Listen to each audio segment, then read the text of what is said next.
So, oh, Hello, okay. and welcome to, well, should I introduce this as the For We Are Many podcast or as the Bread Theory podcast? It's both. Both. Yeah. Joint We are venture. diving into part 2 of Emma Goldman's Anarchism and Other Essays. If you're following along with the link in the description from the Anarchist Library, I would just recommend keeping it open until you're done reading it. I hope that we're picking up at the same place that we left off. I think we are. Yeah, I'm pretty sure we are too. Right. Everything behind it seemed familiar. Everything in front of it did not. For sure. Anyway, so in terms of the For We Are Many podcast, I just wanted to point out that we have a Hurricane Ida special piece published to our website that includes links to organizations that are on the ground that you can either request help from if you're in the area and you still need help. Hopefully there's not very many people that still need to be rescued. Mm-hmm. But anyway, or you can send them supplies, or you can donate monetarily. And we also have an article up about the Nabisco Mandela strike, with 2 strike funds linked. They're just GoFundMe's for the union, pretty much. But if you have any other organizations that could be added to either of those, please message our Facebook page or send us an email for wearemanypodcast@gmail.com. Obviously, when we did this piece about Hurricane Ida, it hadn't hit the Northeast yet. And somehow, after like 1,000 miles on land, Hurricane Ida was damn near as destructive in the Northeast as it was in Southeast Louisiana, where it made landfall. That's just incredible that that's the power of global warming. Yeah, well, okay, so like I've heard, being in Michigan even, I remember getting like remnants of hurricanes in the past, some 45, 50 mile an hour winds and some heavy rains for a day or so. But never in my life have I seen a hurricane land in Louisiana, go through Mississippi, Tennessee, Alabama, well, part of Alabama, part of the panhandle of Florida, if we're talking about the rain bands, and then Tennessee, Southern Ohio, Kentucky, Connecticut, Pennsylvania, New York, and New Jersey. If I'm missing anywhere, please let me know. But it just left devastation in its wake the whole way. It's kind of mind-blowing. It is like, usually once the hurricane makes landfall, people kind of breathe a little bit of a sigh of relief, because that means it's going to lose its power. It gets its power from the ocean mostly, but that just kept plowing through. Like the only other hurricane that was even that deadly and powerful that I can remember was Sandy, but that came from the ocean inland. Right. When it hit New York, it wasn't the other way around. Like maybe it is heard of, but I've never heard of anything like it. No, I haven't either. And even though Hurricane Sandy hit as a Category 1 from the ocean, it didn't cause the rainfall that fell off of that was much less severe. Granted, it was also freezing temps, so that's challenges all in its own. But Ida dumped 3.15 inches in Central Park, New York in 1 hour. I can't imagine that. That's like looking outside and seeing a lake being dumped on you. That's crazy. Yeah, how do you even, and people can talk about the infrastructure all they want to, but I would like to see your city handle 3 inches of rain in 1 hour better. Absolutely. Yeah. I don't think mine could. I live in Phoenix. Mine definitely could not. Well, yeah. We get 2 inches of rain in a week and we're flooding. Yeah. That's for sure. Anyway, the point is, though, if you are able to donate to any of the organizations that are on the ground helping the people in any of the areas affected by Ida, I strongly recommend that. There are a lot of people that lost a lot over the last week or so. Yes, please donate what you can. And yeah. The only other thing that I wanted to talk about, which is a little more fun, thankfully, is that we will be having the Star Trek Communist, found on Twitter as @Boomer9er, on our podcast to talk about Star Trek and communism. Who would have thought that? Very cool. But that should be pretty exciting. We'll be talking about how the original series unveiled the Prime Directive in the middle of the ramping up of the Vietnam War. And I mean, it was basically a blatant call out of the US imperial system. We're going to be talking about, actually, this is one of his tweets from the other day, but he was talking about how the Klingon Empire is still a feudal society. And obviously a portion of their society is oppressed, and they could be the spark that caused an interplanetary socialist revolution. So that'll be interesting to, hypothetically talk about anyway. As well as like the narratives in Deep Space Nine. I mean, the planet of Bajor being straight up brutally oppressed by the Cardassian Empire. There's a lot of similarities, in my opinion, between the Israel-Palestine situation. But yeah, that's just a small sampling of a few of the things that we plan to talk about. That'll be on Tuesday night. Usually we have our current event stream, but well, this is how the scheduling worked out to be able to do this live. So we are not doing a current event stream this coming week. We are doing a future event stream. Oh. That's awesome. Yep, that's all. I know that you're doing State and Revolution on Fridays, right? Yep. Every Friday at 7:00 p.m. Central Standard Time. I've been doing try to do a chapter a week in a leftist theory book, and right now we're on State and Revolution. Perhaps moving that to Wednesdays to accommodate more guests and stuff like that. But for now, the schedule is every Friday, and then on Sundays I do a different stream that's not generally theory. I've been working my way through doing Permaculture 101, so I'll be doing that tomorrow night at probably around 7 p.m. Central Standard Time as well. We're on part 8 of Intro to Permaculture. There's a lot of ground to cover in that. Yeah, there is. And honestly, like, hats off to you for doing that. Thank you so much. I have not seen anybody really do an in-depth dive into permaculture. I've seen some articles about it. People try to, like put all these ideas into, essentially like what a probably page article. And you're just like, oh, okay, but how? Right. Yeah.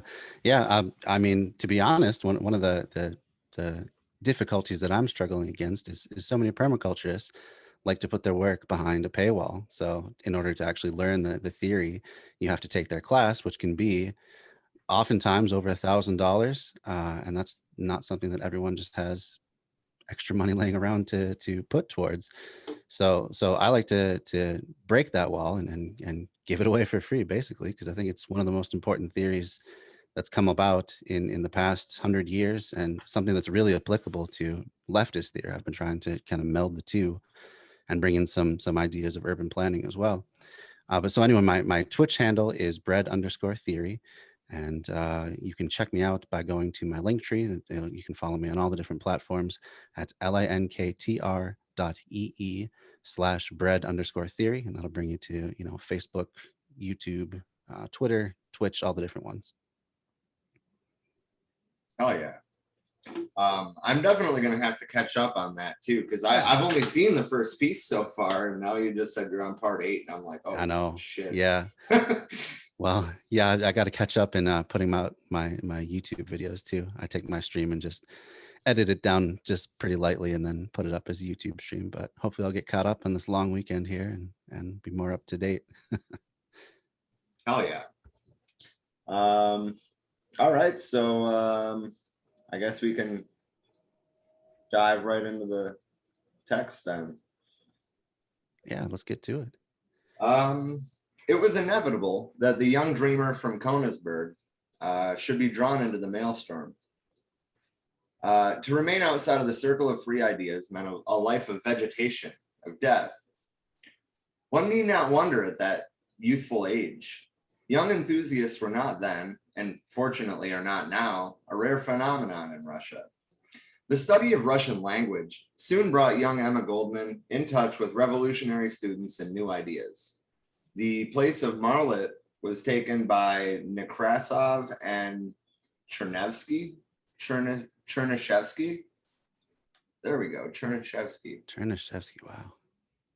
That's a lot of consonants. Yes, it is all packed in there. The quondam admirer of the good Queen Louise became a glowing enthusiast of liberty, resolving, like thousands of others, to devote her life to the emancipation of the people. Very cool. Yeah, so it's talking again about how her upbringing and the ideas that she was exposed to really shaped the person that she became, and that's something that Marx likes to talk about a lot. How the material conditions of your life are going to be the biggest influence on your worldview. So I think there's definitely a lot of truth to that.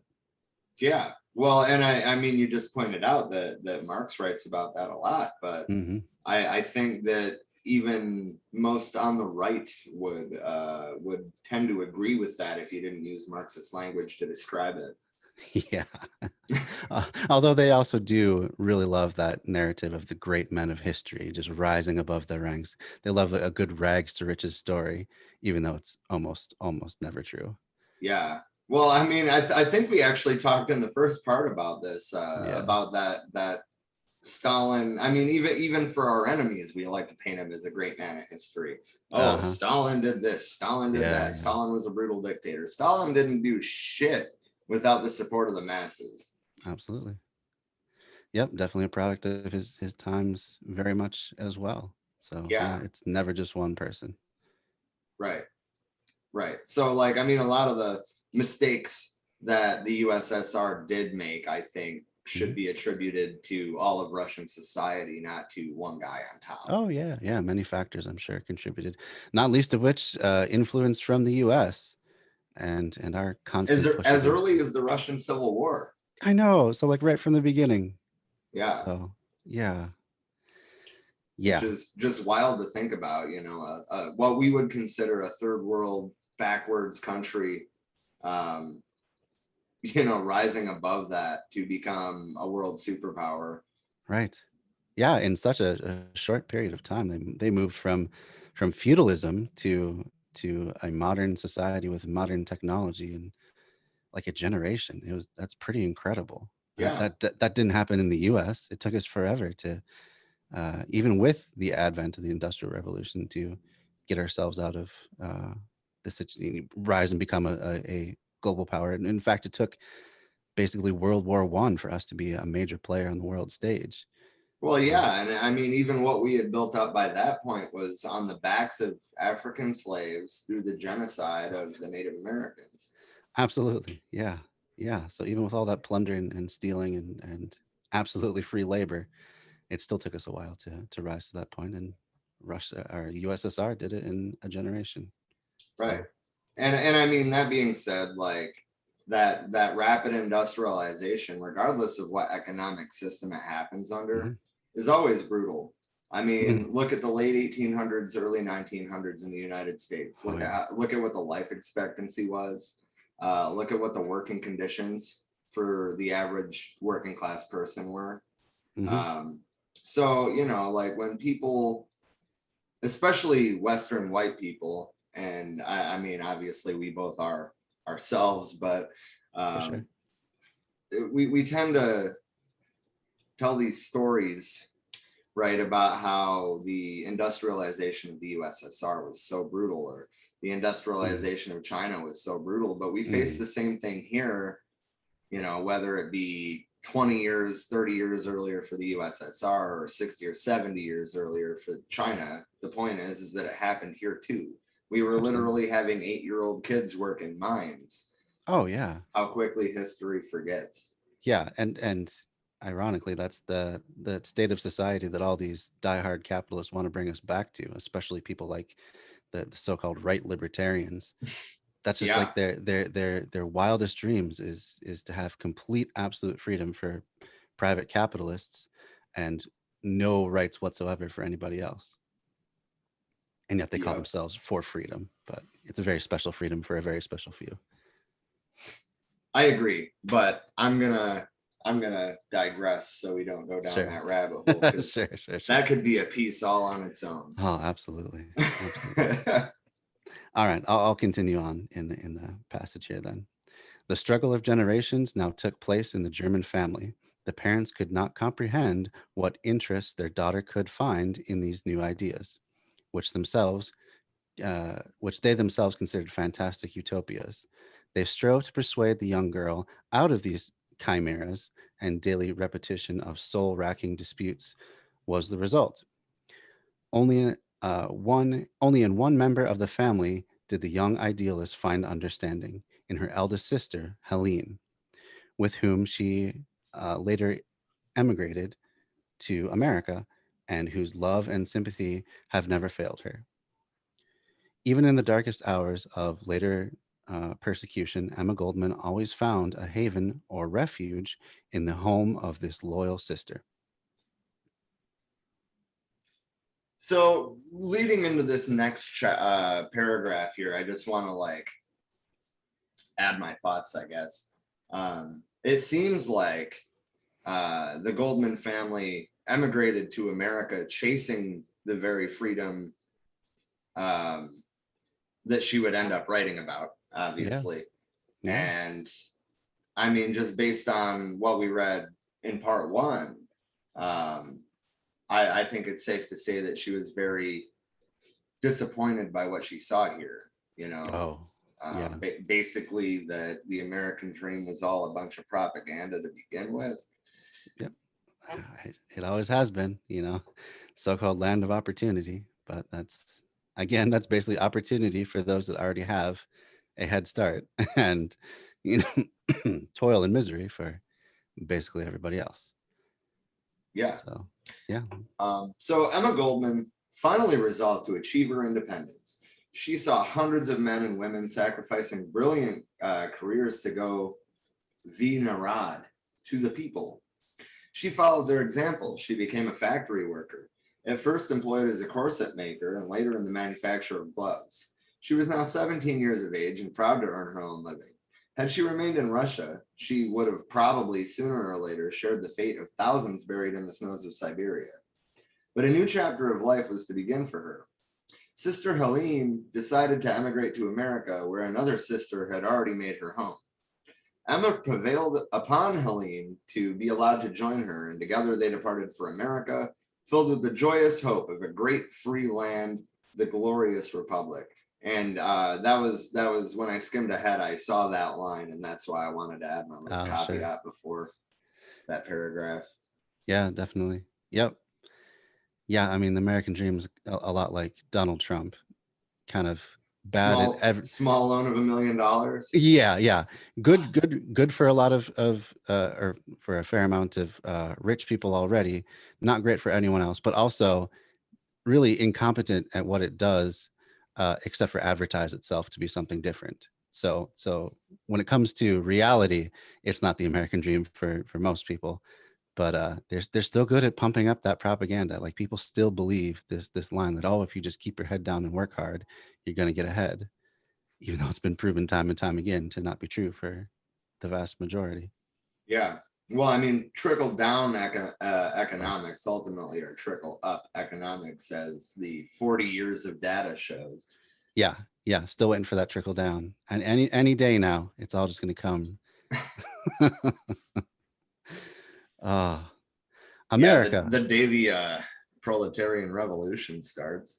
Yeah. Yeah. That is, that's probably the trickle they were talking about. Yeah. So when we break the glass. Right. Yeah. Yeah. Yeah. It wouldn't just be money trickling down at that point either. Be other things as well. Yeah. uh, Anyway. anyway, moving on. So America, what a magic word.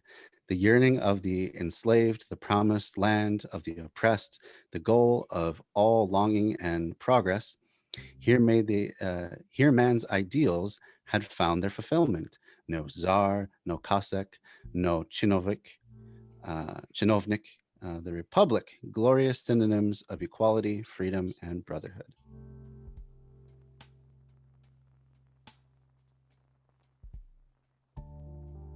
Oh, I don't like that. I was trying a different view. I thought it was going to put us like side by side, not. Yeah, you just dominated everything now.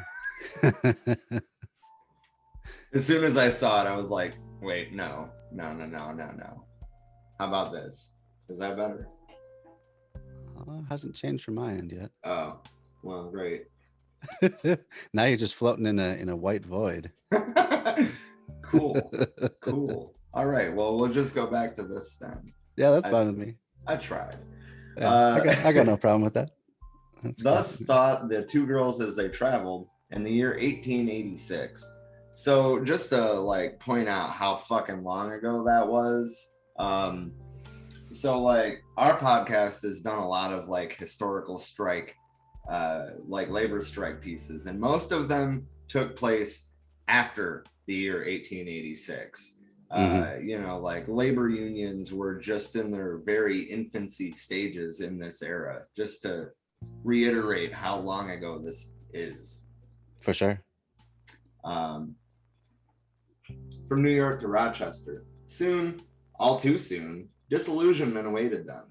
The ideal conception of America was punctured already at Castle Garden and soon burst like a soap bubble. Here, Emma Goldman witnessed sights which reminded her of the terrible scenes of her childhood in Kurland. The brutality and humiliation the future citizens of the Great Republic were subjected to on board ship were repeated at Castle Garden by the officials of the democracy in a more savage and aggravated manner. What bitter disappointment followed as the young idealist began to familiarize herself with the conditions in the new land. Instead of one czar, she found scores of them. The Cossack, I think it's Cossack. Cossack felt right. Yeah, that's how I've heard it. So the Cossack was replaced by the policeman with the heavy club, and instead of the Russian chinovnik, there was the far more inhumane slave driver of the factory, or foreman. All of our factories still have slave drivers today. Yeah, it's crazy. They keep that same language just so nakedly. I think they do want to remind people of we could go back to a different system at any point if you don't keep in line and keep your head down. But yeah, I mean, I could probably make the argument that we were better off under feudalism than capitalism, but I don't want to go backwards. I want to go forward. No, I definitely don't want to go backwards either. Yeah. Yeah, but I mean, in certain ways, like your average serf had more vacation time per year than your average worker today.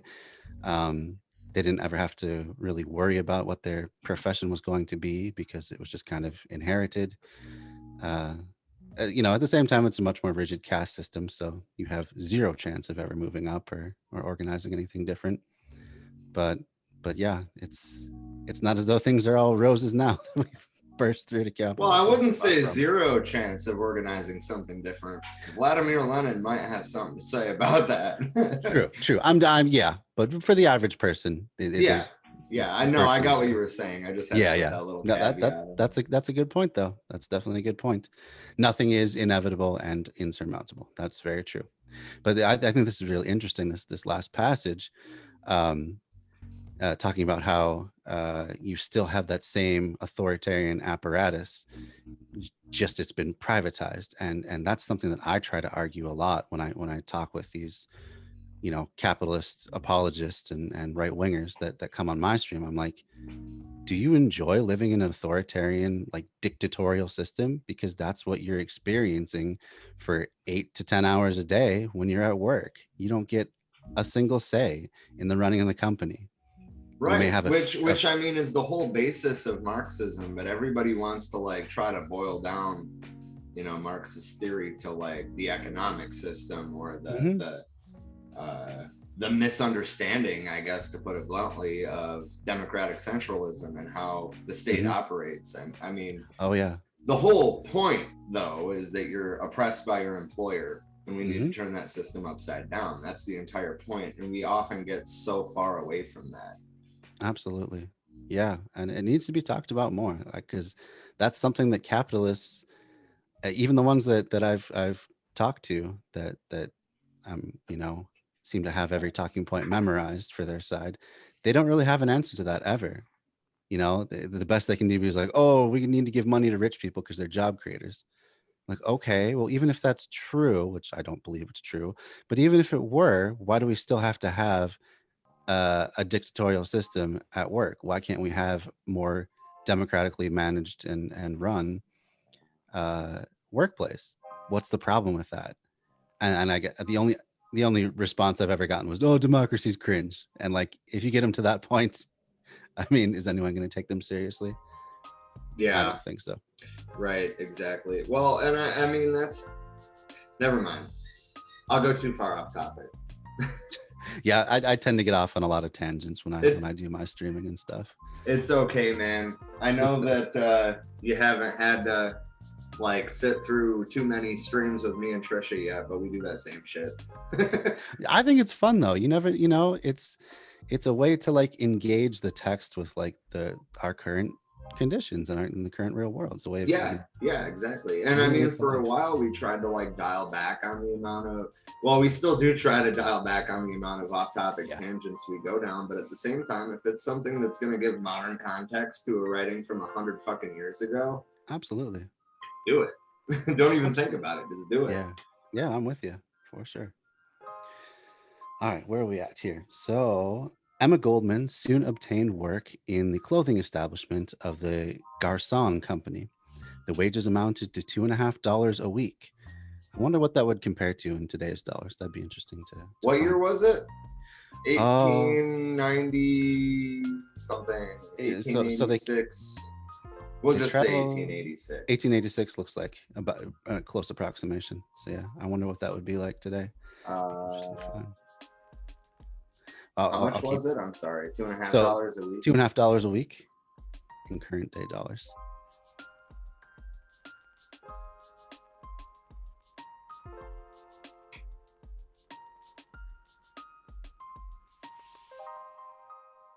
Hold on. Okay, I'll just continue talking as you look that up there. At the same time, the factories were not provided with motor power, and the poor sewing girls had to drive the wheels by foot. Ooh, that sounds like you're gonna get some ligament and tendon issues after not too long doing that. From the early morning till late at night, a terribly exhausting toll it was. Without a ray of light, the drudgery of the long day passed in complete silence. The Russian custom of friendly conversation at work was not permissible in this free, and they didn't put quotes, but I think it deserves quotes, this free country. But the exploitation of the girls was not only economic. The poor wage workers were looked upon by their foremen and bosses as sexual commodities. If a girl resented the advances of her quote unquote superiors, she would speedily find herself on the street as an undesirable element in the factory. There was never a lack of willing victims. The supply always exceeded the demand. Okay, so the value of $2.50 in 1886 would be $72.61 today, but that doesn't mean it has the same buying power. That's true.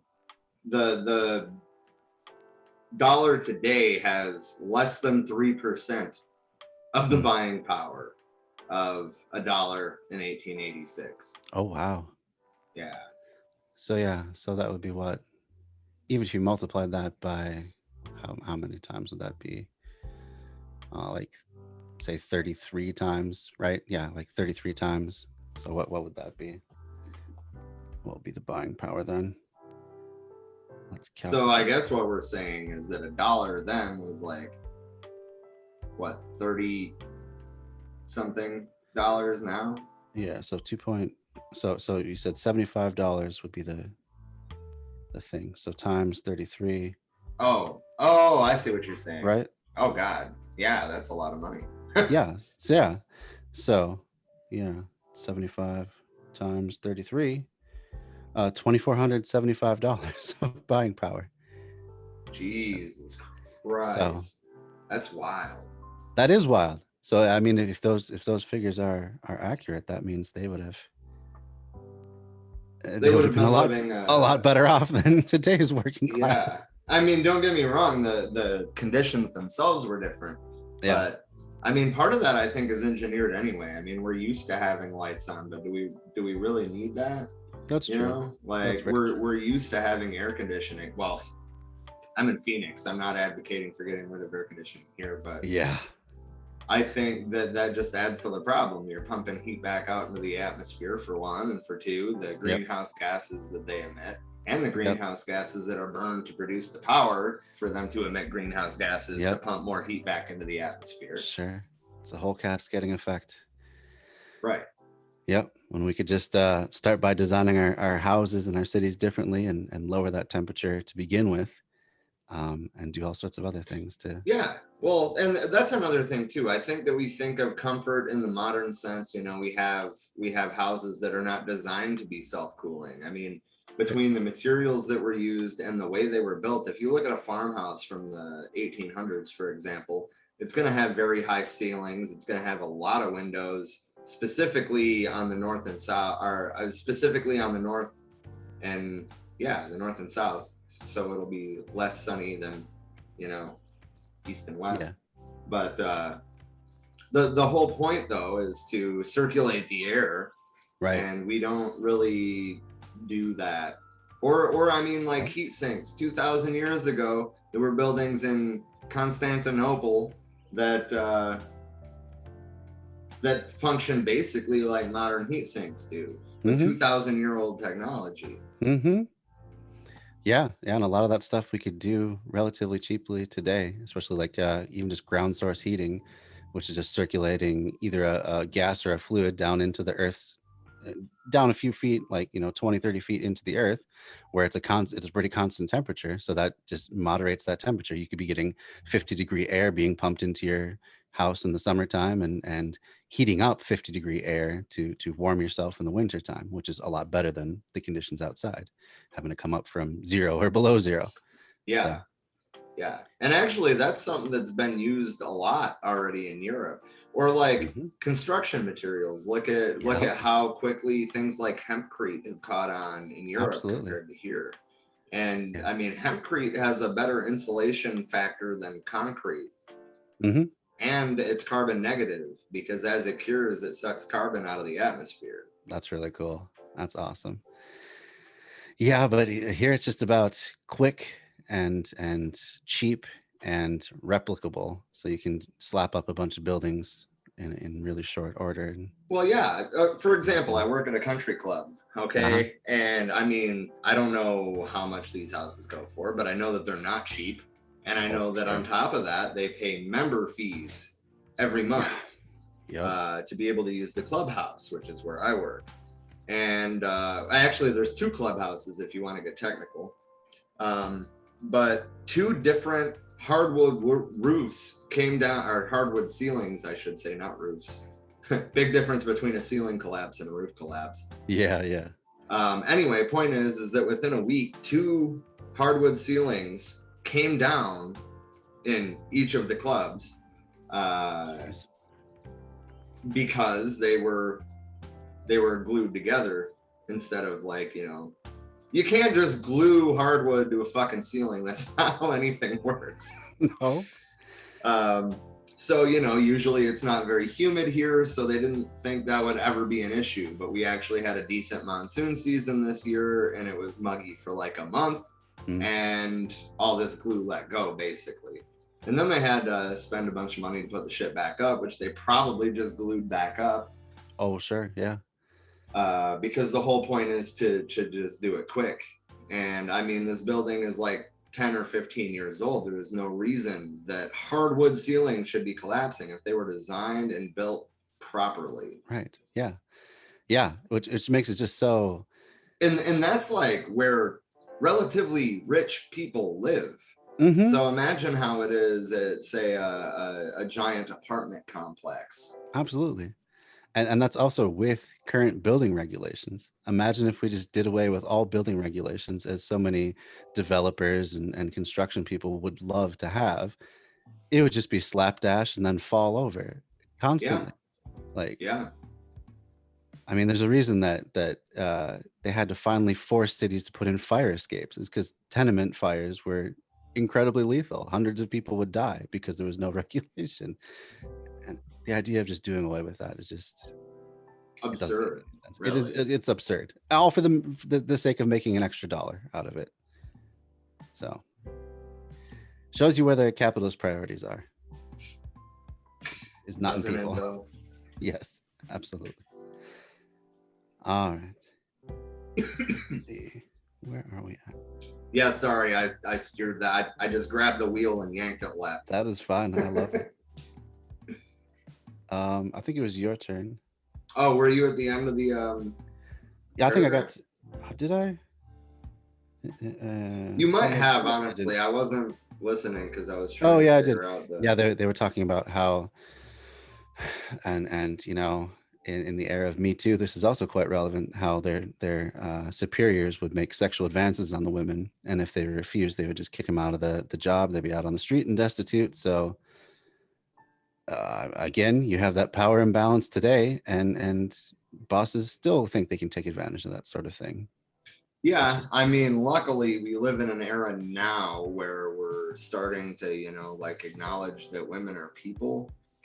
yeah, I mean, yeah, I, that I don't revolutionary know, idea. right? I don't know how that's such a like radical idea, but I know. no, it is still a serious problem, especially in like the service industry. You see this kind of shit all the time. And I'm glad that it's a tradition that is finally, well, I don't even want to say dying out because it's not dying out of its own accord. It's being brutally murdered by women standing up for their Standing up for rights. self, I guess. I mean, I don't even want to refer to it as rights, their ability to live. Yeah, just their basic bodily autonomy. Yeah. Anyway, yeah. back to the text. Sure. The horrible conditions were made still more unbearable by the fearful dreariness of life in the small American city. The Puritan spirit suppresses the slightest manifestation of joy. A deadly dullness beclouds the soul. No intellectual inspiration, no thought exchange between congenial spirits is possible. Emma Goldman almost suffered in this atmosphere. She, above all others, longed for ideal surroundings, for friendship and for understanding, for the companionship of kindred minds. Mentally, she still lived in Russia. Unfamiliar with the language and life of this country, she dwelt more in the past than in the present. It was at this period that she met a young man who spoke Russian. With great joy, the acquaintance was cultivated. At last, a person with whom she could converse, one who could help her bridge the dullness of the narrow existence. The friendship gradually ripened and finally culminated in marriage. I about halfway through this paragraph, I was like, "This is going to be your husband, isn't it?" yeah. It's like they introduce another character in the middle of a romantic comedy, and you're like, "Yeah, I know where this is going." Right. But yeah, I think one thing that pops up for me in this paragraph is the what Marx called, what was it, the alienation of work. Basically, how people no longer could take any joy in what they did because they'd been so reduced and so specialized down that there was no time to, even converse with other people, have basic human connection at work, and how this corporate capitalism, this really large scale capitalism, push towards that hyper efficiency that at the same time rob people of any sort of meaningful work relationships. So it's good of, it's amazing that she managed to push through that too, and find someone to connect with and, become married too eventually. Yeah, I mean, actually, before you take off in the next paragraph, I just want to point out, like, given the situation that the conditions that she grew up and came of age in and really, discovered herself, she could have just as easily turned out to be a fascist. Oh, yeah. It was a conscious choice every step of the way to be on the side of the people. Yeah, that's always those two forces that seem to pull from opposite sides. When things are really bad, it's either the pull to go back to this imagined past where everything was better, or to push forward to something where it can be better than it ever has been. Right, So, right. And I mean, we still see that today in regards to climate absolutely. change. I mean, that's kind of what sold me on socialism to begin with. Hmm. Like, I mean, real socialism, Yeah. not Bernie Sanders socialism. Sure. Yeah. But ultimately, socialism is the only thing that's, in my opinion, going to turn around the climate situation. And well, we already know that capitalism isn't going to do it, but there are people who advocate, essentially, they won't call it this, of course, but there are people, even people who claim to be on the left, that push for eco-fascism, like, and that can take many forms. It can be vegans who hold against people that eat meat, that they eat meat. Yeah. That can, well, do you know what you're doing to the climate? Okay, well, the issue isn't really the people eating meat. The issue is the people putting those animals in those conditions to begin with. Absolutely. Or like, oh, well, you should take shorter showers, or you should have a lesser commute, or drive an electric vehicle, or use biodegradable soap. You get the point. Absolutely. And I mean, ultimately, I don't think that it should be such a cut and dry thing. No. Do I think that we could all make choices that are better for the planet? Yes, I do. But do I think that should be forced? No. Not when the biggest contributors are the military-industrial complex and giant corporations. Absolutely. Who have every vested interest to keep on doing what they're doing and squeeze every dollar out of killing the planet that they possibly can. It's Right. it's this really sick thing where it always seems like it's more profitable to do something that harms everybody in the long run. Even if we're talking about selling people eco products and stuff like that, in the long run, it's better just to do without and change our lifestyle than it is to, think that we can somehow consume our way to environmental sustainability and a greener future. It cannot happen that way. Well, I mean, honestly, in terms of like how countries are reacting to climate change, the two that I pay the most attention to are not by any means Western countries. I mean, China has turned a significant portion of their desert, which was an effect of climate change as well. Their desert was rapidly growing, and they rerouted rivers to stop it. That's incredible. Like that.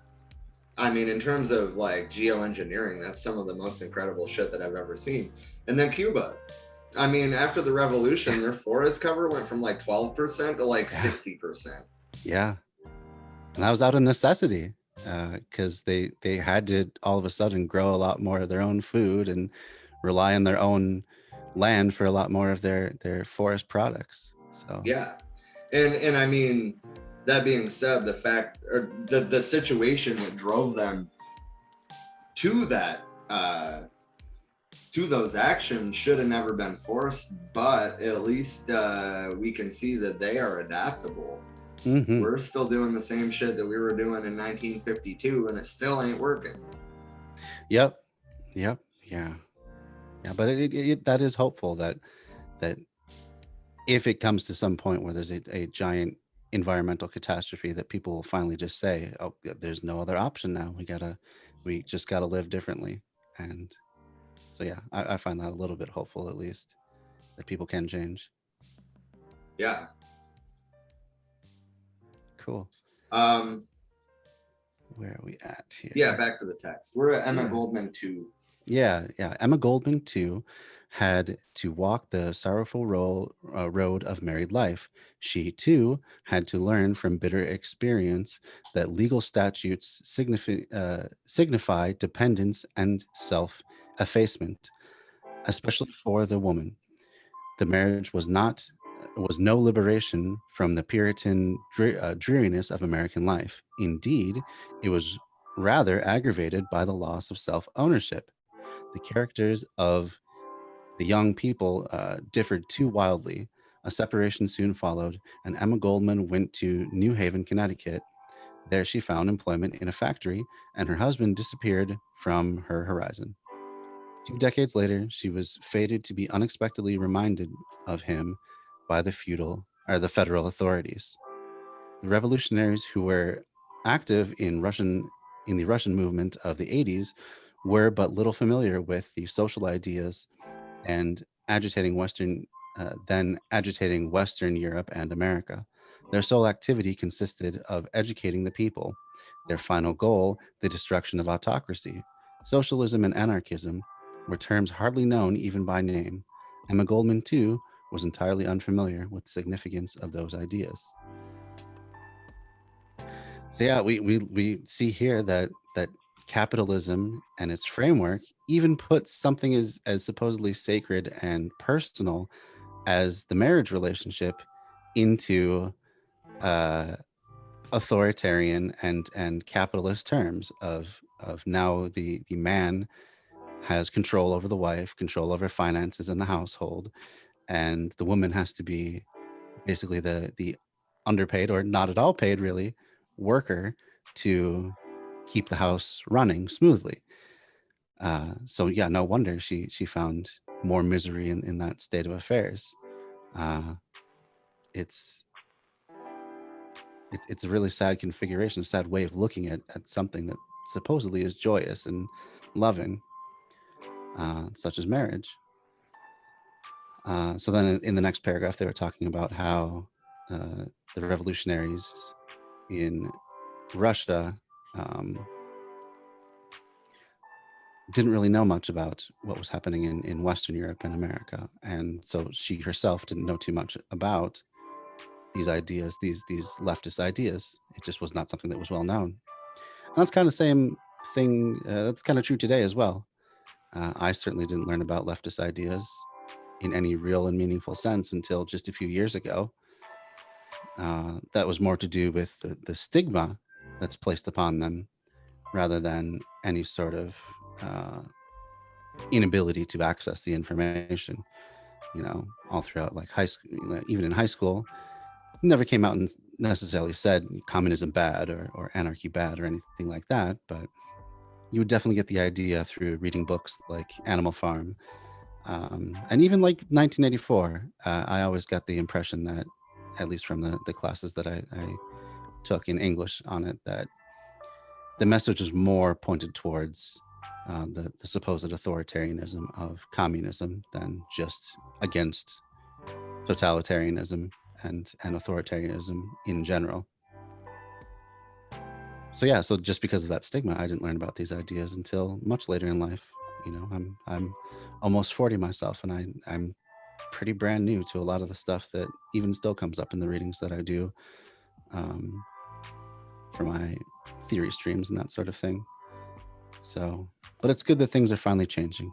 And uh, say what you will about Bernie Sanders and the squad, they at least made it possible to talk about these ideas again and be taken seriously. But that's not to say that it's just the efforts of one person either. Again, it's because of the material conditions on the ground. We see that minimum wage hasn't been raised in the past decade or more, and yet people are still expected to live on these paltry wages. So that, I think, more than even the figures like Bernie Sanders and whatnot, is what pushed these ideas to the forefront and made them, tantalizing again. So yeah, I just went on a long monologue there about That's okay. the next two paragraphs. Did you get through the next two? Yep, I got through the next two, so we're down to she arrived in America. Okay, cool. I was hoping I would be back for this one. Yeah, all right. She arrived in America as 4 years previously in Russia at a period of great social and political unrest And just for context, we're talking about across the entire globe, really. There was a wave of social and political unrest across Europe that began in the 1840s, which this was a byproduct of that. Oh, you can't see it. There we go. That was a byproduct of the uprisings that started in France and burned like a wildfire across Europe. But like that was a dialectical kind of back and forth situation. Obviously, the Russian Revolution didn't happen until 1917. We're talking about the 1880s. Anyway, the working people were in revolt against the terrible labor conditions, such as 8-year-olds working in mines. The 8-hour movement of the Knights of Labor was at its height. And just to interject here, if you go to your favorite podcasting platform and you search for the Knights of Labor, for We Are Many Podcast does have a historical piece about the Knights of Labor. Their biggest thing, obviously, was fighting for the 8-hour workday. They're the ones that kind of spread that to a national platform. But anyway, so we have a piece about that. Very cool. And throughout the country echoed the din of sanguine strife between strikers and police. The struggle culminated in the Great Strike against the Harvester Company of Chicago, the massacre of the strikers, and the judicial murder of the labor leaders, which followed upon the historic Haymarket bomb explosion. We also have a piece on the Haymarket Affair. I don't remember if we called it the Haymarket Affair or the Haymarket Riot. Historically, it's known as both. Yeah, sure. But yeah, we did a piece on that too. It's an important part of American labor history. Absolutely. It sparked the socialist movement. It sparked the anarchist movement, and it sparked labor unions as we know them today. Right. So very important event. And that the Knights of Labor was the first actually like historical piece that we did. And we revisited it through the Haymarket Affair a couple of months later. But we realized how important of an event it was. We saw reference to it in other things that we were reading about that happened a decade after. You know, so before we could talk about those things, we had to talk about that. But anyway, the anarchists stood the martyr test of blood baptism. The apologists of capitalism vainly seek to justify the killing of Parsons, Spies, Lang, Fisher, and Ingle. Since the publication of Governor Altgeld's reasons for his liberation of the 3 incarcerated Haymarket anarchists, the ones that weren't killed, no doubt is left that a 5-fold legal murder has been committed in Chicago in 1887. Well, once again, I just wanted to point out how important of an event that was. For sure. It wasn't supposed to be this big murderous affair, you know, where a bomb went off and all that. It was supposed to be a labor strike. It was escalated by the police, and then somebody set off a bomb. I mean, it's just the kind of back and forth struggle that you kind of have to expect in these kind of situations. America was facing some serious societal, what's the word I'm looking for? Contradictions. And 9 times out of 10, at least in a historical sense, the way that they work themselves out is through violent struggle, whether that's what the people who were organizing at the time wanted or not is kind of irrelevant. It's usually how it plays out. Absolutely. Yeah. And all the right wingers like to throw like Martin Luther King Jr. in your face and be like, oh, just do peaceful struggle. How come you can't be peaceful and all this stuff? Well, the entire civil rights movement, like the biggest gains in the civil rights movement, happened after his assassination, and the riots that ensued after that. So, you know, even though he himself also was not completely pacifistic, he himself especially at the end of his life. I mean, Absolutely, honestly, the birth of the Poor People's Campaign, I think, is what got him murdered. Yep. Yeah, he was definitely starting to talk more and more also about socialism and being a socialist, and how the capitalism is going to leave Black people behind, which it definitely does. And he warned us specifically about the white moderates. Yes, about the white moderates. Who, I mean, if we really get down to it, did their damnedest to co-opt the Black Lives Matter movement, which was a Marxist movement, for the Democratic Party. Oh yeah, they want him to be like, you know, the Tea Party was for the right, basically, and just, you know, an agitating group that, you know, maybe did some rallies once in a while, but was pretty ineffective. But they could still, you know, invoke anytime they were talking about making real change, like, oh yeah, well, we support BLM and stuff like that. So I remember that all the way back in the Occupy days. There was we were doing public outreach. We were at a farmer's market in Flint, Michigan, handing out little quarter sheet, you know, handout pamphlets.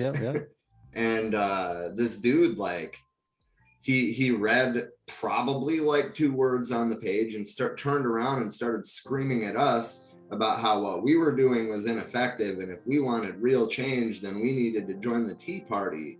And we're all like, what? Didn't you guys like elect 2 people and then cease to exist? Like, fuck off, dude. Yeah, really. Yeah, what a bunch of nothing that movement was too. Like, oh, it's those are basically the proto Trumpers of their day. Absolutely, yeah. Absolutely. Yeah. Very few have grasped the significance of the Chicago martyrdom. And I mean, least of all the ruling classes, it says, but I would just like to reiterate the very few have grasped, because I mean, I thought, all of us thought going into this, that we were pretty well educated on labor history. I mean, being from Michigan, how could we not be? I mean, we all knew about the formation of the UAW, the sit-down strike in Flint, you know, like, I mean, we knew about a lot of things that happened in the 20s and 30s in terms of labor organizing. And we kind of like had this idea in our heads that for the most part, that's where it started. And we realized, well, first of all, how wrong we were. But even initially reading about that event, it wasn't until we were reading about subsequent events 10 years down the road that we were like, oh, they're still talking about the Haymarket affair. Like, you know, so like we kind of had to like go back, and well, that's when we finally did the piece on the Haymarket riots, was like, you know, when we circled back to it, like, hey, this is pretty damn important. Absolutely. Anyway, back to the text. By the destruction of a number of labor leaders, they thought to stem the tide of a world-inspiring idea. They failed to consider that from the blood of the martyrs grows the new seed, and that the frightful injustice will win new converts to the cause.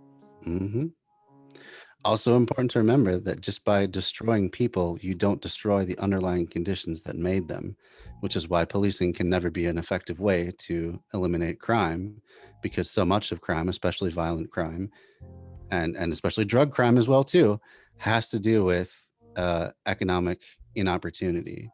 And you definitely don't change that by locking a bunch of people up. So you're never going to squash the movement just by killing the people in it. Well, I mean, I don't know. I mean, it seems like they were pretty effective against the Black Panther Party with that approach. But generally, I would tend to agree with you. And I mean, if you look at when Che Guevara was killed, I mean, you know, like they literally had him forced on his knees, and the last words that he said before they killed him was, "Go ahead and kill me. You'll only be killing a man."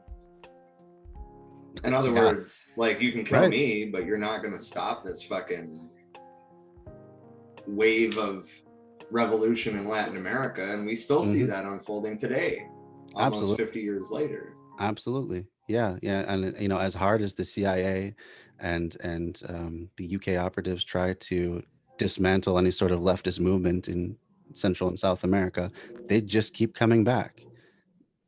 Again, because the conditions are still there. You're not actually helping anybody or changing anything. You're still just going to come back to the same point, because people want to live free lives. basically. Right. And I mean, the people on the right like to spout this narrative about how, when people are oppressed, they all go for a single symbol to represent the freedom that they seek. And that's the flag of the United States. Oh, God. But I mean, in Brazil, we saw a bunch of literal fascists, marching with the US flag and with Donald Trump flags even. Yep. And same thing in France. There's been some anti-mask protests where they're fucking, waving the American flag. Same thing in Hong Kong. Same thing in Hong Kong. But if we look at actual oppressed people, if we look at the global South, when they are oppressed and they choose a symbol to represent their struggle, it is never the American flag. Yes. Never. It is almost always the hammer and sickle. Yep. And that doesn't matter if you're talking about Southeast Asia, if we're looking at modern day Myanmar and India. It doesn't matter if you're looking at South America. I mean, there's a whole list of countries there. I mean, yep. And sometimes the anarchist A as well. The Zapatista movement in Mexico, that's their flag, is a black flag with a red A. Yeah. So. Well, I mean, honestly, the Zapatista movement is very interesting because I mean, they come out of the conditions that they were birthed out of come from an indigenous mindset, not a Western one. Absolutely. So like, they're not really anarchists and they're not really Marxists, but yet they're both. Sure. Yeah. I mean, there's something unique on the earth. Yeah. And they actually put in the work to make that so, spending time with the indigenous people and learning their way of life and their worldview. Right. And actually, I would love to do a piece at some point on the Zapatista movement. I would as well. Most of what I know about them, I learned from Revolutionary Left Radio. With the help of Brett's guest on those episodes, Associate Professor Alexander Avina from Arizona State University. Very cool. Is the Associate Professor of Latin American History. Cool. And he politically identifies as a Zapatista. That's awesome. That's really cool. You have that awesome local resource too. I mean, I follow him on Twitter now. I tried sending him a friend request on Facebook, but according to his Twitter, he never uses Facebook. Yeah, it can be. Yeah.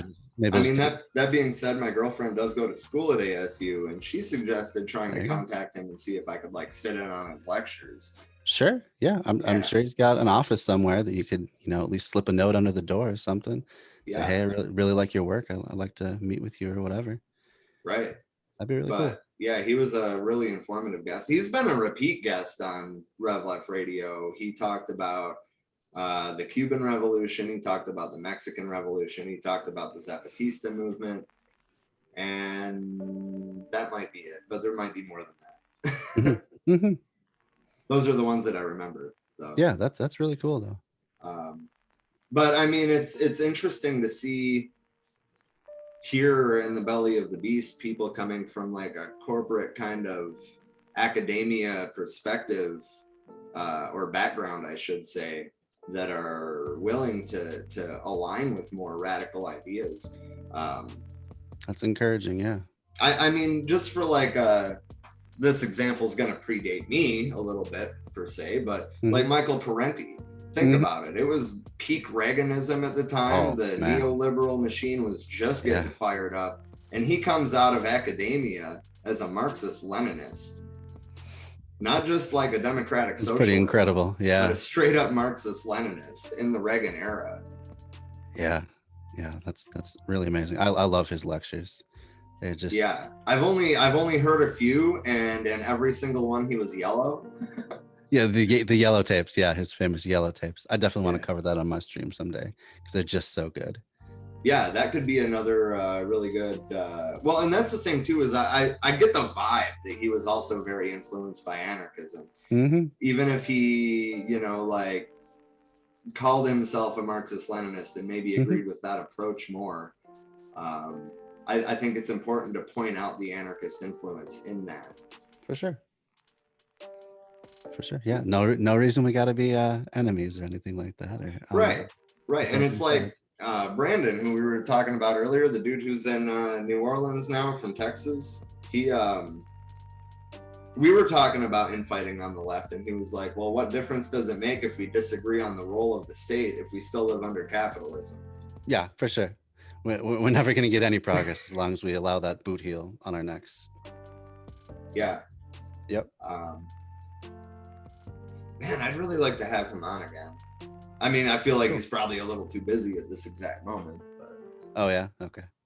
He was a fun guest though, and an informative guest, really. Very cool. Very cool.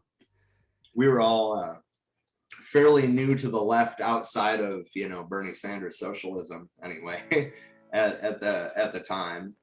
Yep. Which it's hard to believe that was less than a year ago. Like, holy shit. I know. Yeah.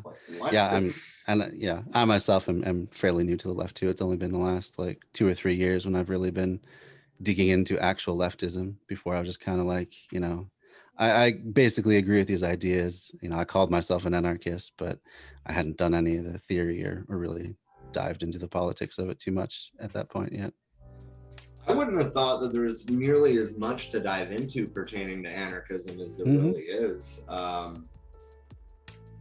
I mean, I don't know why, like, in my head, I had this idea like, oh, well, you know, if they're anti-establishment, anti-hierarchy, then, yeah, you know, why would they like prop up intellectual minds like other ideologies do? But damn, I couldn't have been more wrong. Yeah, no, I think it's just because of that old cliche that communists like to read and not so much act, and anarchists like to act and not so much think or read. But it's totally not true. It's absolutely not true. But I think that's one of the bad perceptions that even leftists tend to adopt out there. Yeah. I mean, we still see that playing out today. For sure. Yeah, I can think of plenty of YouTubers that still hold that view. That I mean, not to like plug Rev Left Radio too much, but there was they're one of the best. There. What? They're one of the best ones out there of all the podcasts on the left. Yeah.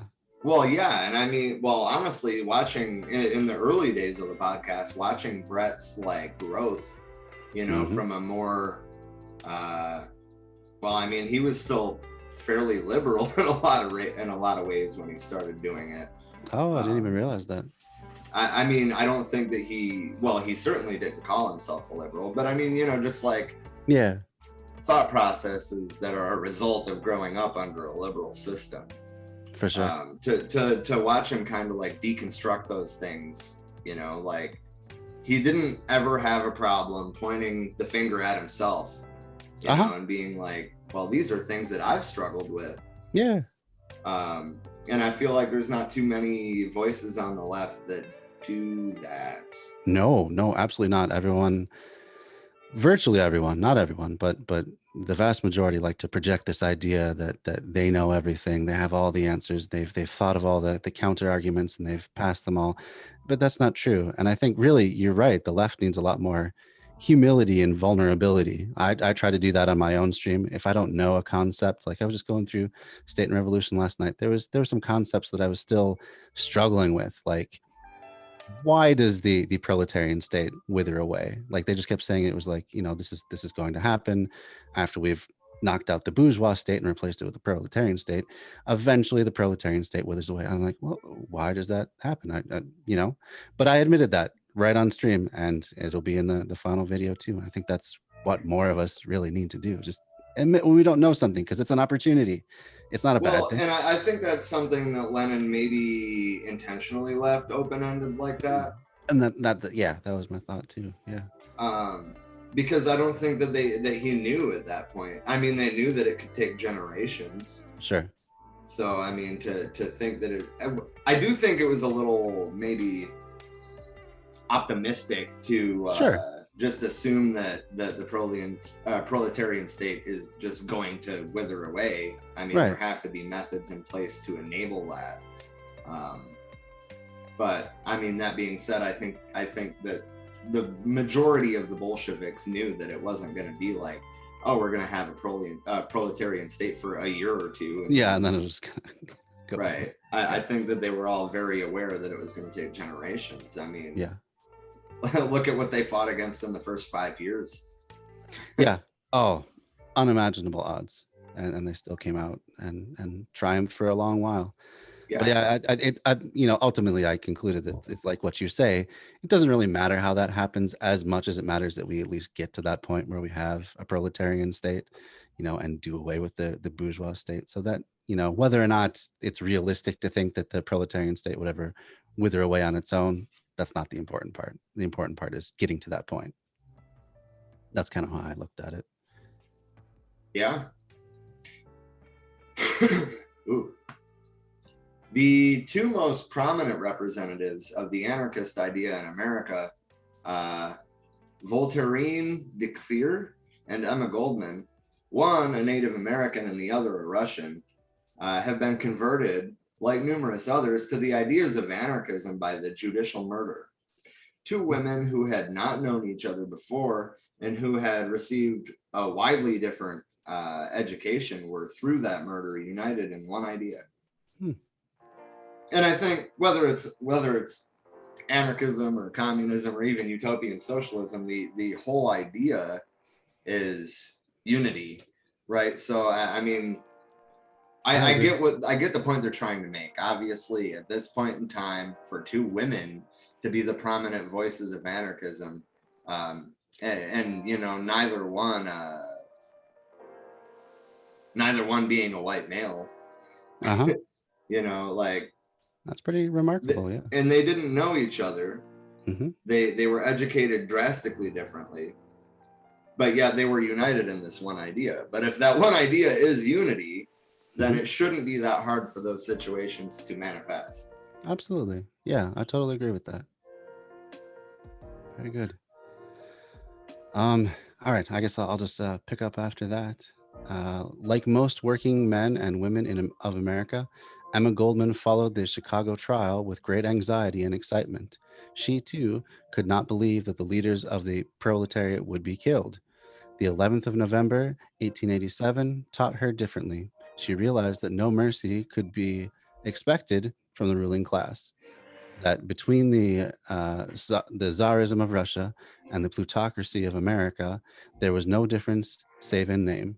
Her whole being rebelled against the crime, and she vowed to herself a solemn vow to join the ranks of the revolutionary proletariat and to devote all her energy and strength to the emancipation from wage slavery. So I just want to point out there that, it's not just the state that anarchists have an issue with. Their emancipation from wage slavery. Right. In other words, I would assume that she was probably promoting such things as worker-owned co-ops, the proletarian ownership of the means of production. I would assume would have to be on that. Yeah, and again, it's the same goal no matter which side of the left you're on. It's just different means and perhaps different structures once you finally get there. But it's the same goal, is the liberation of people. Right. But I just wanted to point that out because a lot of people tend to think that anarchists have an issue with the state, but they don't necessarily. I guess what I'm trying to say is that ANCAPs are not anarchists. Oh, not at all. In any serious leftist space, they're the butt of so-called anarchism. Like the right always likes to do this. They try to co-opt language. Like libertarian itself never meant something on the right until. No, actually, libertarian was a term used to discuss, collectivism more broadly. And it was like a social libertarianism. Like, sure, they didn't want to be fucking oppressed by the state, but they also wanted the people to be taken care of. Right. Yeah. But then along comes Murray Rothbard, who he believed in such things as child slavery being okay because you can do whatever the hell you want. It's that sort of really low level idea of what freedom is. But anyway, he comes along and purposely repurposes the word libertarian to mean something that it never was intended to. And somehow it's stuck in America, which is unfortunate because we've been putting that pollution out into the rest of the world ever since, and sullying the name of libertarianism everywhere. So it's very unfortunate. But anyway, back to the text there. Her whole okay, so her whole being rebelled. Got past that part. With the glowing enthusiasm so characteristic of her nature, she now began to familiarize herself with the literature of socialism and anarchism. She she attended public meetings and became acquainted with socialistically and anarchistically inclined working men. Johanna Gray, Gree, that's a lot of vowels right there in a row. Gray, I'm not quite sure how to pronounce that one. I think my wife would. She knows German. I'll have to ask her later on. The well-known German lecturer was the first socialist speaker heard by Emma Goldman in New Haven, Connecticut, where she was employed in a corset factory. She met. Oh, there's a symbol right there. Being employed as a wage slave in a corset factory. That's something that was designed to imprison women's bodies, like literally. Yeah. She met anarchists actively participating in the movement. She read the Freiheit, edited by John Most. The Haymarket tragedy developed her interest in anarchist tendencies. The reading of Freiheit made her a conscious anarchist. Subsequently, she was to learn the idea of anarchism found its highest expression through the best intellectuals of America. Theoretically, by Josiah Warren, Stephen Pearl, Andrews, Lysander Spooner, and philosophically by Emerson, Thoreau, and Walt Whitman. I mean, that's interesting that she would be reading Emerson and Thoreau. Yeah. I mean, I'm not saying that they're absolute garbage. I mean, for American philosophy, I guess they weren't atrocious, but they certainly weren't anarchists. Yeah. I mean, at least Walt Whitman had some decent poetry in there too. That's why I left him out of that. But yeah, Thoreau, man, you gotta wonder about including him in that. But yeah. Well, I mean, to be fair though, I mean, Ho Chi Minh, took a lot of influence in his early days from the Declaration of Independence and the writings of Thomas Paine. There you go. Yeah, so I mean, it is what it is. But I mean, he asked the United States for help overthrowing the French, and the United States invaded. Yeah, that story that's been played out again and again, and we never learn that lesson. I mean, I suppose in a way we do learn that lesson. We know that even in war, we can. There's always profiteers that can come in and make tons of money, while Americans die, and while the other side is slaughtered. And yeah, there's American imperialism for you. Yeah. Oh man, I could probably rant about the Vietnam War for a long time. Oh, what a just debacle on all American sides. Just yeah. Well, I mean, we burnt down like half of the fucking forest in Vietnam in what, 4 years, 5 years? Like, expose people to all kinds of debilitating chemicals that still have an effect on births today, and they're mostly just the absolute poorest rice farmers around, and we're bombing them and shooting them in mass, like. Right. But I mean, I'm just saying that that poor broken band of rice farmers sure as shit kicked our ass. Absolutely. Yeah, it shows that you can resist the American empire and its imperial warriors.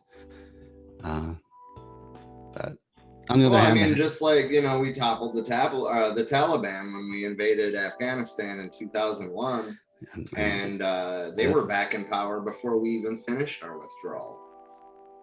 Yeah, we haven't really won a war since World War II, which we took a shit ton of credit from the Russians to. I mean, that's absolutely true as well. We've never been on the winning side, we'll even say that, since World War II, and yet we just keep getting ourselves entangled. And I mean, it is all for for profit in the end, and the interests of capitalist businessmen.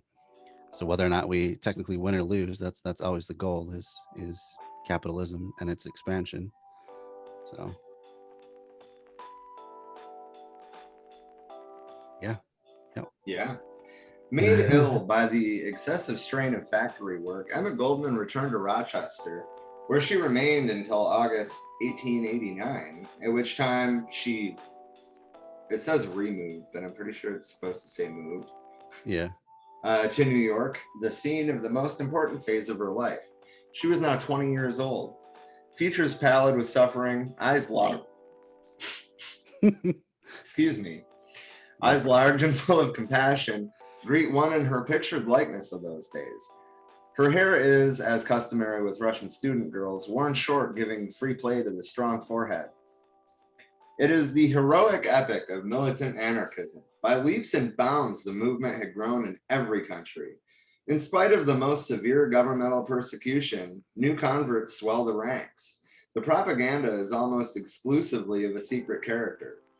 The repressive measures of the government drive the disciples of the new philosophy to conspirative methods. Thousands of victims fall into the hands of the authorities and languish in prisons. But nothing can stem the rising tide of enthusiasm, of self-sacrifice and devotion to the cause. The efforts of teachers like Peter Kropotkin, Louise Michel, Elise Reclus, and others inspire the devotees with ever greater energy. I'm not sure when we're going to get to it because, we're kind of trading back and forth between anarchist and communist texts. Obviously, right now we're doing Anarchism and Other Essays. So the next one will be a communist book. Actually, maybe it'll be like the middle of the road, and we'll do something about the Paris Commune. I have a book about it that I'd actually really like to do on the show. But I would love to learn more about that. Yeah. In terms of the next explicitly anarchist works that we plan to do, they mentioned Peter Kropotkin, so that's one I want to cover as well. That's up there on my list as well. I haven't read the whole thing yet. I mean, dude, it's dry. It's like as dry as Mark's dry. Yeah. Yeah. But that being said, I mean, essentially he's laying out, well, as the title would suggest, how mutual aid is a factor in human evolution. Absolutely. Which I mean, it obviously is, because if what the capitalists say about our instinctive nature being so violent and competitive, then we would have never survived. Oh, absolutely not. Absolutely not. Yeah. I mean, just the idea of the way that humans come up in the world, like you start the world, you come into the world completely helpless, absolutely helpless in every way. And you have to rely on the kindness and the nurturing instincts of your family. I mean, that alone, that's literally mutual aid. That's what that starts out as, is giving to others because they are alive and you care about them as human beings. And it doesn't take anything more. It's not like babies, contribute to the economy of the family, and yet they are supported. So, and in my opinion, and granted, I'm fairly new to anarchist texts, but in my opinion, mutual aid, a factor of evolution, is one of the most important anarchist texts. I mean, like, really, it lays out what we need to do to have a system in place for the capitalist system to topple. And I think that's something that anarchists and Marxists alike tend to leave too open. Whereas Kropotkin not only makes the case for that being the future, but also makes the case as to how we got here. Yeah. I think that's very true. Yeah, I always try to center mutual aid at the heart of how I view the world as it should be. So I think that's very true. Yeah. So, if we want to do another cross-pollination effort for that, I'm totally down. I would definitely be down with that as well. That'd be really cool. Yeah. I love that. Disruption is imminent with the socialists, who have sacrificed the idea of liberty and embrace the state and politics. I don't necessarily like the wording of that, but I'll let it go. I'll move on. Sure. The struggle is bitter, the factions irreconcilable. The struggle is not merely between anarchists and socialists. It also finds its echo within the anarchist groups. Theoretic differences and personal controversies lead to strife and acrimonious enmities. The anti-socialist legislation of Germany, Austria, after the 1919, I forget when the revolutions and counter-revolutions in Germany were. Yeah, 1918, 1919, I think. I don't know offhand with that. But I mean, this anti-socialist legislation in Germany and Austria, that is like when the Nazi party was just starting out. That was one of the first things that they did, was pass a bunch of anti-socialist legislation. Meanwhile, the right-wingers say that the Nazis were socialists. Figure this shit out. Yeah. That's just because Nazism will superficially take on basically any ideology in order to attract enough power in until they're no longer needed. And then they literally just slaughter those people that are no longer conducive to their rise in power. And that's what they did with the Strasserites. So it's brain dead logic from the right once again. Right. Anyway, this anti-socialist legislation had driven thousands of socialists and anarchists across the seas to seek refuge in America, because we're so free and shit. Yeah. John Most, having lost his seat in the Reichstag, finally had to flee his native land and went to London. There, and it's not like he's the first person that had to flee Germany because of political writings either. I mean, remember, Marx was kicked out of Germany, and then he was kicked out of France. Yep. And then he was kicked out of England. So was he kicked out of England? I didn't know that part of it. Maybe he wasn't kicked out of England. He was arrested in England. Oh, I'm sure. Yeah. He seemed like kind of a surly guy in his private life. Yeah. I mean, there's whip stuff up. Oh my God, yeah. There's some pretty epic stories of Marx that have been written about, whether it was by him or by his wife or by a friend. There's just so many ridiculous stories about Karl Marx that are out there, such as when he was living, I forget if it was Paris or London, but he was living somewhere and the cops showed up to essentially escort him out of the country. I'm pretty sure it was Paris. And he answered the door wearing nothing but an open bathrobe with a shotgun in his hands. Yeah, that makes sense. Yeah. Great. I mean, that's all you really need to know about Karl Marx. Anyway, back to the text. There, having advanced towards anarchism, he entirely withdrew from the Social Democratic Party, which, I mean, not to say the Social Democratic Party was great, but I think it was about the best thing that they had inside the electoral system in Germany at the time.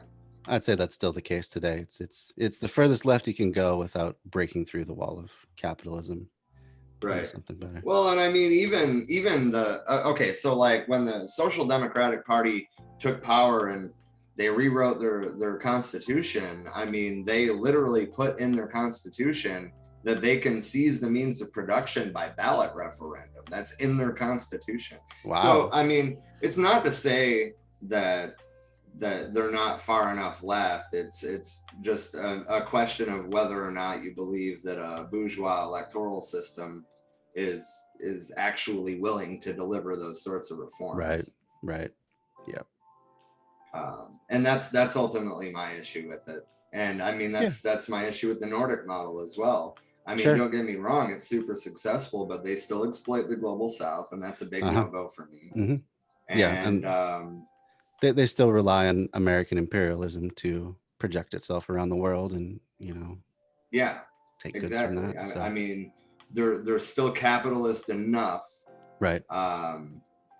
To, well, as you just said, to coattail on American imperialism. For sure. Yeah, it's just that you know, what they see in their everyday life, things are pretty good. You know, if you have job securities and protections and I mean, everybody's union. right. Yeah. I mean, there is no like federally mandated minimum wage in Sweden or Finland. Mm-hmm. The You don't need it, union yeah. mandates the wages, Yep. and everybody's part of the union. So, Yep. I mean, Yeah. I do see some value in that because it does prime people towards the ideas of socialism and other leftist ideologies. At least they can understand the value of collective action and well, right, and they see it impact their lives firsthand right. every day. Yeah. So, but I see it kind of both sides, whether or not you can ever make that push then to break free of capitalism completely or not. So, Well, yeah, and I I see mean, that. we saw that same struggle unfold in the United States as well. You know, like we have a piece on this too, but like the AFL and the CIO, for Mm-hmm. example, the AFL was pretty much your liberal labor union, and the CIO was your more radical, like let's take actual action type union. And then the AFL swallowed the CIO, and they became the AFL-CIO, and now they're stumping for the Democratic Party in every election. Yeah, they're pretty much locked in with them now. Yeah. And that's not to say that you shouldn't get involved with the AFL-CIO. I mean, honestly, if they get involved with organizing your workplace, you're probably going to end up with a union. Yeah, you're always better off with a union than without. I think that's pretty unquestionable at this point. But I think that if your workplace does organize through the AFL-CIO, you should also join a more radical union like the IWW, you know, to really try to build that class solidarity and to help that union grow ultimately. I agree. Yeah. Yep. Couldn't agree more. And I mean, I know that you're going to be paying dues to two unions at that point, but I mean, I don't know what it is for the AFL-CIO, but the dues for the IWW are like $11 a month. Yeah. It's not like it's pretty reasonable. Right. Yep. Sure. Anyway, back to the text. Later, coming to America, he continued the publication of the Freiheit in New York and developed great activity among the German working men. And that's something else that we see recurring in different places in America in this time period. All these, our former co-host, Dean, used to refer to them as the collectivized immigrants that came from Germany or France or, you know, the Nordic states even, that had already been well exposed to socialist and communist ideology or anarchist ideology in this case. But the point is they came to America with this kind of collectivized mindset. And, you know, these German speaking papers popped up all over the US promoting socialism and anarchism. And that's what spurred the labor movement in the United States. Absolutely. Yeah. Yeah, that definitely happened in Minnesota quite a lot, especially along the Iron Range. They had a lot of people from Nordic countries, and they formed very strong unions that lasted a long time. Well, yeah, and I mean, even obviously, my personal history in terms of what I know, the labor unions, the birth of the UAW. Let's start there. The sit-down strike in Flint, Michigan. That was pretty much by which wasn't until 1937, so it's obviously a little later than this, but still a huge event. Whether or not it's in the history books, it was a huge event. Well, and imagine how scared the powers that be must have been when everybody showed up for work and then sat down and started playing cards instead of making cars. Yeah. Yep. Like they couldn't bring in scabs. They had that shit shut down. Yeah. Anyway, so a little off topic, but the point is that a lot of the people who were involved with the organization were Socialist Party members or were members of the IWW or, you know, had started organizing with the Communist Party. The point is that almost all of them, or at least half of them, statistically speaking, were immigrants, even at that point, or, you know, descendants of immigrants. So, I mean, I think that those seeds being planted in the Midwest specifically, but not only, but those seeds being planted in the Midwest in the late 1880s through the early 1900s were crucial towards the well, not only the growth of the auto industry, because after the union got in there, then all of a sudden there was all these people looking for these great paying jobs, which led to a mass migration from the former Confederacy to the Midwest. That's right. The point is, though, is that almost all of that had to do with this mass influx of collectivized immigrants at the turn of the century in the Midwest. We wouldn't have had that huge industrial push if it wasn't for that, in my opinion. Yeah, no, I think you're spot on with that analysis there. They contributed greatly, and we owe a lot to those former generations today. Yeah. We've been at this for a while, though. So I was just about to mention, I guess it probably is about time to start wrapping it up. Sure. I mean, I'm actually kind of like, I'm looking at the scroller on the side and seeing how like little we've gotten into it. I'm totally cool with it because like we've almost every paragraph we've dove in and either tied it to today or tied it to context before or shortly after it. But like those types of, that context is important. I mean, remember when this was written, right? A lot of people already would have known the context. When we're reading it over 100 years later, there's no way for us to know the context. Right.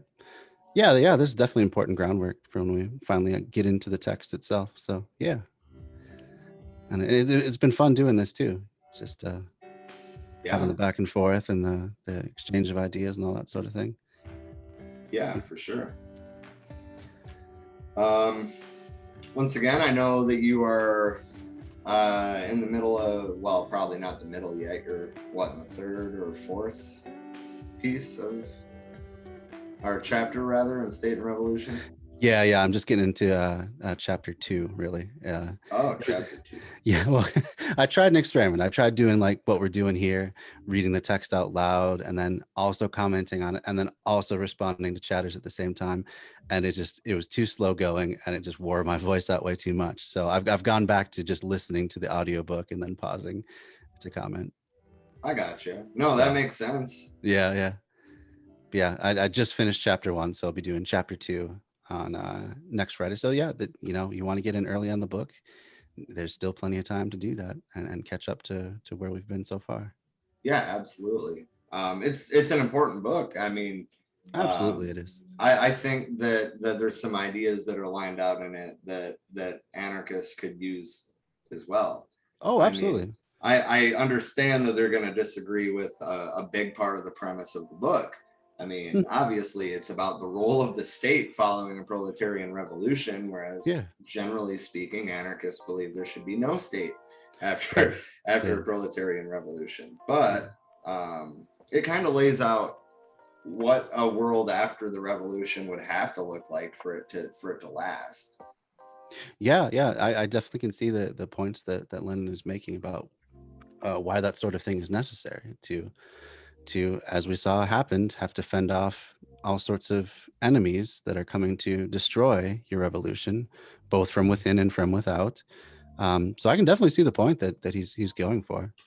And at the same time, I see the other side, just the general suspicion of any sort of concentration of power being allowed to remain that anarchists might have. So, but I think both sides are important to understand, no matter where it is you're coming from, and it helps you understand your own beliefs better by understanding what other people think too. So agreed.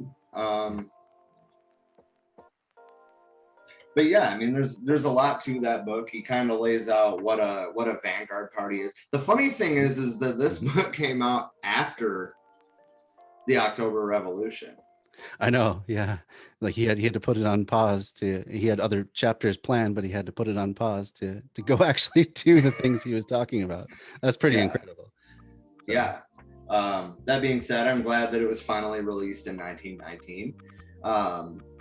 It was first published in English, I think, by the United States Communist Party in 1921.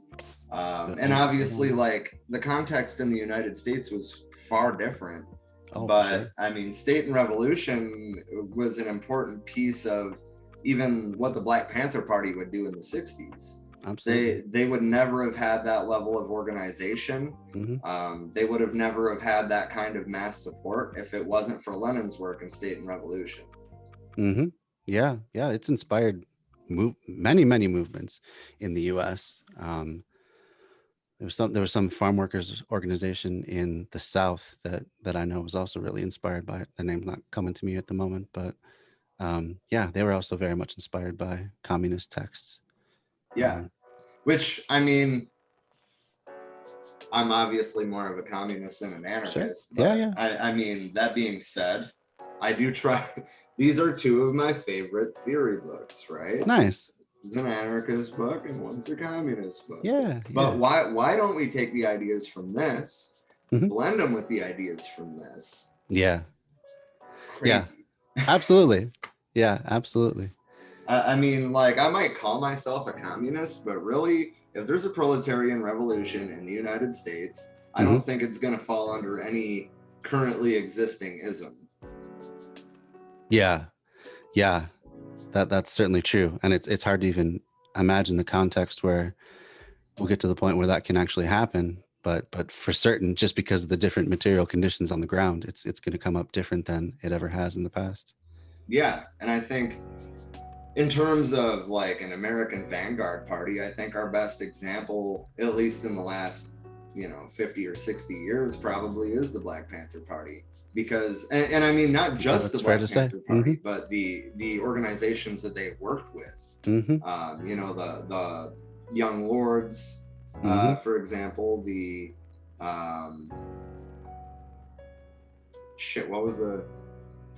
what was the group of Southern farmers? There was a group of white Southern farmers that was involved. Right. And then, of course, the White Panthers out of Detroit, which was started by the MC5, which was a band out of Detroit. I mean, Fred Hampton's Rainbow Coalition, I would argue, mm-hmm. was much more effective than Jesse Jackson's Rainbow Coalition. I mean, that's for sure. Yeah. Yeah. And that's no disrespect to Jesse Jackson. I admire what he's done over the years, but at the end of the day, he's still a liberal. Yeah, he's made quite a few concessions to the establishment and the status quo. So, right. Yep. Yeah, I think you're totally spot on with the Black Panther Party being the closest thing we've had to a vanguard party. That's definitely true. And I don't think that they asked for that. I think it was kind of just like forced on them. I mean, I think that's the case with pretty much any revolutionary group. You never really ask for it. It's never the people that have just been sitting around only reading theory for years and finally now is our moment. It's people that find themselves in conditions they can no longer accept and forced to act to change the world or risk perishing. So yeah, totally agreed. Cool. All right. Well, thank you everybody for joining us. And as far as for We Are Many podcast, we have material. Obviously, this will be airing Monday. Tuesday, we have our Star Trek Communist stream. Wednesday, we have Ford's Battle of the Overpass. You like how I had to check my notes there? Which, I mean, again, being that most of us are from Michigan, out of the automakers, the one that fought the unions the hardest was Henry Ford.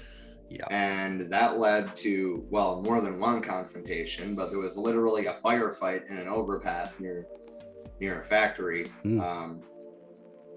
And that's what we'll be talking about this coming Wednesday. Thursday will be part 2 of Eldridge Cleaver's book, Soul on Ice.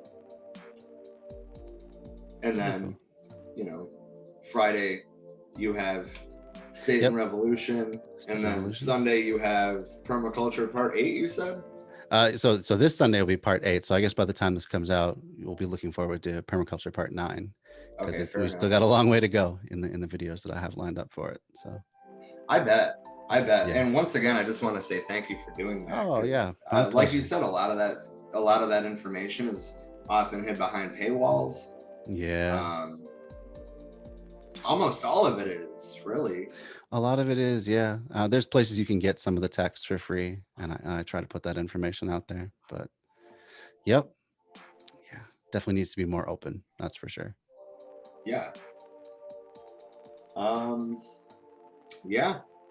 I guess that's about all I got. All right. Well, thanks so much for having me. This was a lot of fun, and I can't wait to continue on next week. Yeah. All right. Solidarity. Solidarity.